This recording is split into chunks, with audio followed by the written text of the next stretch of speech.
दोस्तों, पिछले भाग में हमने देखा भगवान विनायक ने कैसे नरांतक का वध किया। इस भाग में हम देखेंगे क्या होती है अष्टसिद्धियां और कैसे इन अष्टसिद्धियों का उपयोग करके भगवान विनायक ने स्वर्ग अधिपति देवांतक का वध किया। स्वागत है आपका हिस्टोनॉमर्स में, जहां हम खोजेंगे ऐसे रहस्य जो इतिहास के पन्नों में कहीं खो गए हैं। एक ऐसा चैनल जहां होगा आपकी सारी जिज्ञासाओं का अंत। दोस्तों, नरांतक के वध के पश्चात वहां इन दोनों के पिता रौद्रकेतु भयभीत होकर स्वर्ग पहुंचे और स्वर्ग में देवांतक को सारा युद्ध का समाचार दिया। संतप्त हुए देवांतक ने करोड़ों राक्षसों की सेना लेकर काशी नगरी पर हमला किया। देवांतक के सेनापति राक्षस अनेक थे। मल्ल, भूसल, मणिमान ऐसे परमवीर राक्षसों के वध के हेतु भगवान विनायक ने अष्टसिद्धियों का आह्वान किया, जिसमें मायावी प्रतिभाएं थी, जैसे अनिमा, जल से अणु समान छोटा होना, गरिमा, जल से भारी वजन का होना, महिमा, जल से विशाल होना, लधिमा, जल से हल्का होना, प्राप्ति, दूर की वस्तु जल्द पास लाना, प्राकाम्य, जो चाहिए वो वस्तु क्षण में प्राप्त करना, वशित्व, किसी भी चीज को अपने वश में करना, और ईशित्व, सब सिद्धियों में निपुण और श्रेष्ठ होना। इन सारी अष्ट सिद्धियों के देवांतक के सारे सेनापति 3 दिन तक प्रखर युद्ध करते रहे। अंत में अष्ट सिद्धियों ने सारे राक्षस सेनापतियों का वध किया, परंतु जो असुर मरते थे बाद में वो शुक्राचार्य के संजीवनी से पुनः जीवित होते थे। इसीलिए ईशित्व सिद्धि ने दैत्य गुरु शुक्राचार्य को दूर बर्बर देश में रेगिस्तान में फेंक दिया। यह सारा दृश्य देख देवांतक ने महायुद्ध में प्रवेश किया। भगवान विनायक ने सिंह रूढ़ होकर दशभुजाएं विराट रूप धारण किया और देवांतक का वध करने के लिए दृढ़ निश्चय किया। प्रखर युद्ध चलता रहा, धरती डोलने लगी। देवांतक के वर प्राप्ति के कारण वो अधिक प्रभावी और शक्तिशाली होते जा रहा था। उन्मत्त होकर देवांतक ने विशाल हुए विनायक पर छलांग लगाई और उनका दांत तोड़ा, और दांत तोड़ने के कारण वो मानो युद्ध जीता हो इस प्रकार हास्य करने लगा।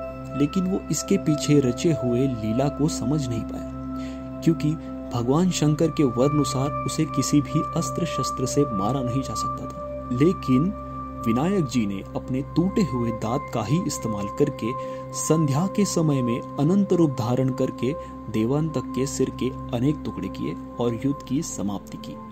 सभी देवताओं ने भगवान विनायक का जय जयकार किया। देवताओं ने पुष्प वृष्टि की। ऋषियों का प्रतिपालक इसीलिए ऋषिकेश, रण में संहार और संग्राम का नायक इसीलिए उपेंद्र तथा विनायक नाम प्रचलित हुआ। पृथ्वी फिर से अधर्मियों से विरहित हुई और सदाचार और वेद शास्त्र फिर से गूंजने लगे। धरती अपने पावन स्वरूप में आई।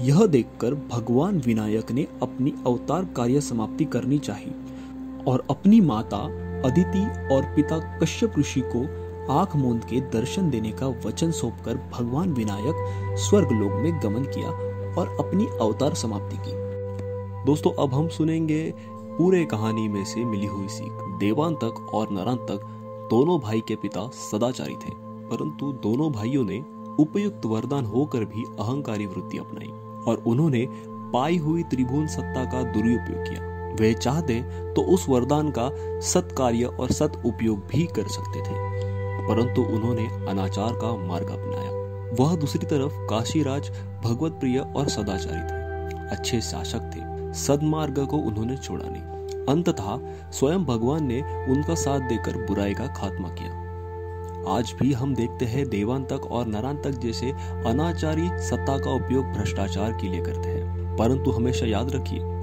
सत्ता का सदुपयोग करने वाले काशीराज की तरह सदमार्ग पर चलने वाले शासक अथवा लोगों का ही भगवान साथ देते हैं। इसीलिए सदमार्ग चुने, उसी का साथ दे, अंत में सत्य की ही जीत होती है।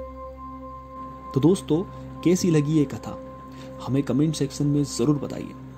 दोस्तों, पिछले भाग में हमने आपसे प्रश्न किया था, रामायण में किस पात्र के पुत्रों का नाम देवांतक और नरांतक था।